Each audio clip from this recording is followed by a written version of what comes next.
Hi everyone, today I'm here to talk about a very important and rampant epidemic which is coming up in our country. Polycystic ovarian syndrome.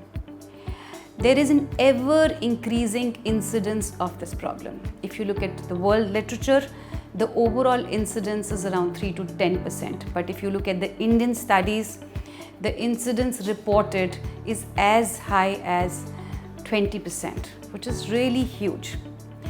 Why is it happening? Now, please remember, PCOS, apart from the other causes, is also a lifestyle disease. It is a disease of the rich people. It is a disease of the affluent society where we are all well fed.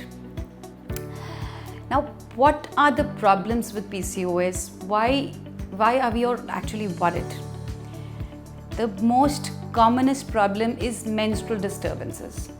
So any young girl who has problems in menstrual disturbances, apart from ruling out thyroid dysfunction, prolactin dysfunction and pregnancy, yes, PCOS could be one of the causes.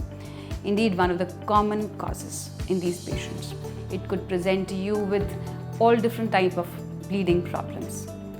The other major problem which PCOS commonly presents is the features of hyperandrogenemia. What does that mean?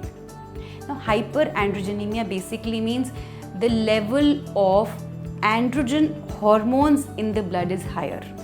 What is this androgen hormone? Androgen hormone is the male hormone which is actually present in all females. So, they get more of pimples, they get more of hair growth over the body, right?